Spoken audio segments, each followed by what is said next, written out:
Good afternoon student. आज हम use of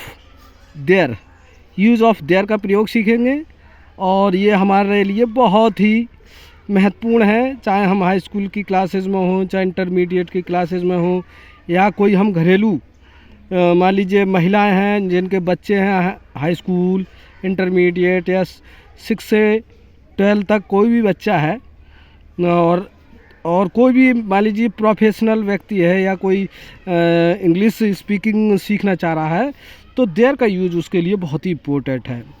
और आज हम आपको बड़े ही सरल तरीके से, कोई भी इतना सरल तरीके से आपको नहीं पढ़ा पाएगा, आप मेरी वीडियो को बस ध्यान से देख तो लें। जब कोई वस्तु किसी वस्तु में हो, समझ में आ रहा है, जब कोई वस्तु किसी वस्तु में हो, जैसे घर में कोई है, कुएं में पानी है, यानी कि जब कोई वस्तु किसी वस्तु में हो ऐसा सेंस हो, या वाक्य का सब्जेक्ट वाक्य के अंत में हो, जैसे जल में मछली है तो जल में कौन है, मछली है, मछली जो है वाक्य के अंत में है। तो जब कोई वस्तु किसी वस्तु में हो, या वाक्य का सब्जेक्ट वाक्य के अंत में हो, या संख्या या मात्रा के बारे में बात की जाए, तो आप समझ जाएंगे उन वाक्यों की शुरुआत आप देर से करेंगे। ठीक है, आपको समझ में आ रहा है? बार बार इस वीडियो को देखें और मैं कुछ उदाहरण आपको बता रहा हूँ। Example of use of their. आज हम यूज़ ऑफ देयर के कुछ उदाहरण सीखेंगे। कल कक्षा में 10 छात्र हैं, तो एक कक्षा है और कक्षा में कौन है, छात्र है। मैंने देयर के प्रयोग में आपको बताया था कि जब कोई चीज़ किसी चीज़ में हो तो ऐसा सेंस हो, तो वाक्य की शुरुआत किससे करेंगे, देयर से। तो देख लीजिए, आप शुरू में देयर लगा दें, हैं के लिए आर लगा दें, 10 छात्र की 10 स्टूडेंट, और कायम कक्षा में इन द क्लास कर दें, तो there are 10 student in the class. कोई दिक्कत नहीं होगी बनाने में। कप में चाय है, कप है भाई, और उसमें है क्या चीज़, चाय है, तो किसी में कोई चीज़ होने का सेंस हुआ, तो आप स्टार्टिंग इधर से करेंगे, देयर शुरू से लगा देंगे, देयर और है के लिए इज लगाएंगे, क्या चीज़ है, टी है, और कायम इन द कप है, तो there is tea in the cup. Cup में कितनी चाय है, कभी कभार मात्राएं पूछने लगता है, तो मैंने मात्रा का भी जिक्र किया था उसमें देर के प्रयोग में। तो कितनी चाय है, ये कितनी मात्रा है, क्वेश्चन पूछ रहा है, तो क्वेश्चन वर्ड को हम पहले लेते हैं, तो कितनी चाय की क्या लगी, हाउ मच टी, और है के लिए इज, और बाकी देयर इन द कप हो जाएगा, क्वेश्चन मार्क लास्ट में लग जाएगा, तो वाक्य हो जाएगा how much tea in the is there in the cup हो जाएगा। जंगल में शेर है, ऐसा सेंटेंस जब हम हाई स्कूल इंटरमीडिएट किसी भी कहीं पर हो, कोई भी जिक्र हो, बातचीत हो, उसमें ऐसा जिक्र आ जाता है कि गांव में एक व्यक्ति है, गांव में एक धनी व्यक्ति है, जंगल में 10 व्यक्ति हैं, ऐसे सेंटेंस आ जाते हैं। तो स्पीकिंग करते समय भी या वाक्य बनाते समय भी आपको कोई दिक्कत नहीं होगी। जंगल में एक शेर है, तो जंगल है, और जंगल के अंदर क्या है, एक शेर है, जंगल के अंदर क्या है, एक शेर है, तो है के लिए शुरुआत वाक्य की देयर से करेंगे, देयर, और है के लिए is a line in the forest हो जाएगा। मेरे वीडियो पसंद आ रहे हैं और मेरे पढ़ाया हुआ समझ में आ रहा है, तो कमेंट, शेयर और लाइक अवश्य करें, और सब्सक्राइब भैया दोस्तों, मेरे फ्रेंडों, आपसे हाथ जोड़ कर निवेदन है कि ज़रूर करें। Thank you for watching my video. Good afternoon student. आज हम यूज ऑफ इट के बारे में सीखेंगे। Use of it. जिन हिंदी वाक्यों में समय, तारीख, ऋतु, मौसम, दिन, सरल, कठिन के बारे में बातचीत की जाएगी, तो उनकी शुरुआत हम जो है इट से करेंगे। उनकी शुरुआत किससे करेंगे, इट से। एक बार दोबारा से सुन लीजिए। जिन हिंदी वाक्यों में समय, तारीख, ऋतु, मौसम, दिन, सरल, कठिन के बारे में बातचीत होगी, तो आप समझ जाएंगे कि ऐसे वाक्यों की शुरुआत आप जो है इट से करेंगे। जैसे कि मैंने एग्जाम्पल में लिख रखा है, आज मंगलवार है, तो मंगलवार क्या होता है, एक दिन, इसलिए दिन है, तो इसमें इस वाक्य की शुरुआत करेंगे, इट इज़ ट्यूसडे, टुडे। कोई दिक्कत नहीं हुई। है के लिए इज लगा देंगे, आज की टुडे लगा देंगे, और बाकी शुरुआत इट से कर देंगे, है के लिए इज लगा देंगे। ऐसे ही दूसरा वाक्य है, कल बहुत ठंड थी। अब कल बहुत ठंड थी, इसमें कोई क्रियात्मक वाक्य नहीं है, खाली ठंड की बात की गई है, तो बाकी शुरुआत हम it was very cold yesterday.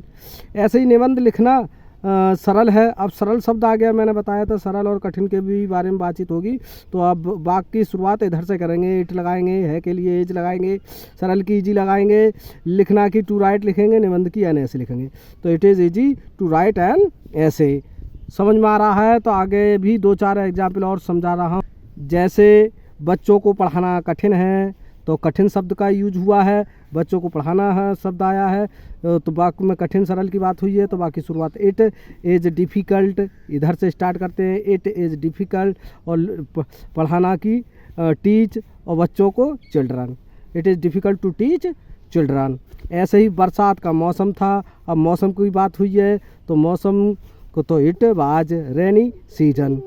पेड़ पर चढ़ना कठिन है, फिर कठिन का जिक्र हुआ है तो it is difficult to climb over the tree. अगर मेरी वीडियो समझ में आ रही हैं तो सपोर्ट ज़रूर करें, लाइक ज़रूर करें, और मेरे चैनल को सब्सक्राइब करें। दोस्तों आपके ही सहयोग से मैं आगे पढ़ाऊँगा और मुझे जो है इंस्पिरेशन मिलेगी। आपके सहयोग की मुझे बहुत ज़रूरत है। कृपया मेरे चैनल को सब्सक्राइब ज़रूर करें। Thank you for watching my video.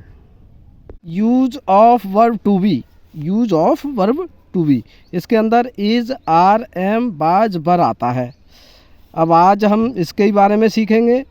जब वाक्य में किसी नाउन की विशेषता बताई जाए तथा वाक्य में बिना क्रिया हो तो हम ऐसे वाक्यों को, अगर वाक्यों के अंत में है आया है तो एक वचन यानी कि सिंगुलर सब्जेक्ट के साथ इज, बहुवचन यानी कि आर बहुवचन के साथ है कि अंग्रेजी आर, और आई यानी कि मैं के साथ एम लगाते हैं।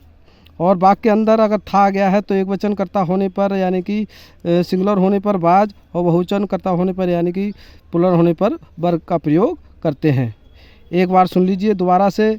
वर्ब टू बी का प्रयोग यानी कि उन वाक्यों में करते हैं जब किसी नाउन की विशेषता, यानी कि विशेषता का मतलब ईमानदार, बेईमान, गरीब, रईस, ऐसे वाक्यों में वकील, डॉक्टर, ये सब क्या होती है, नाउन की विशेषता होती हैं और उसमें क्रिया ना हो तो आप समझ जाएंगे। है के लिए एक वचन कर्ता होने पर एज, बहुवचन होने पर आर, और आई के साथ मैं की अंग्रेजी के साथ आई के साथ एम लगाएंगे, और था यानी कि एक वचन कर्ता होने पर बाज लगाएंगे, बहुवचन कर्ता होने पर बर लगाएंगे।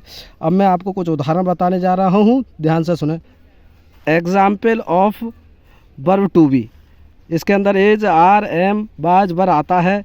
और मैंने बता दिया है कि जब वाक्य में किसी नाउन की विशेषता बताई जाए और बगैर क्रिया का वाक्य हो तो है के लिए एज, आर, एम, और था के लिए बाज, बर लगाएंगे। जैसे तुम छात्र हो, अब तुम क्या हो, छात्र हो, ये आपकी क्या है, विशेषता है, कोई क्रिया नहीं है, इसमें कोई क्रिया नहीं है, पढ़ना लिखना खेलना जैसा कोई शब्द नहीं आया है तो आप लगाएंगे यू हो के लिए बहुवचन में आर लगाएंगे, और छात्र हैं तो स्टूडेंट, यू आर स्टूडेंट। ऐसे ही वह बीमार है, अब बीमार होना कोई काम नहीं है, वह की विशेषता है कि वो विशेषता भी 2 प्रकार की होती हैं, अच्छी और बुरी।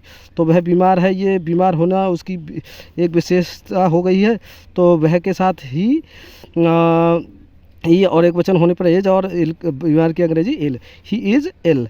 और ऐसे ही अगर यही वाक्य इंट्रोगेटिव आ जाता है, क्या वे धनी है, धनी का मतलब रईस है, तो क्या इंट्रोगेटिव आ गया है तो धनी के लिए एक वचन बे बहुवचन सब्जेक्ट है तो आर लगा देंगे, क्या के लिए शुरू में, आर दे रिच।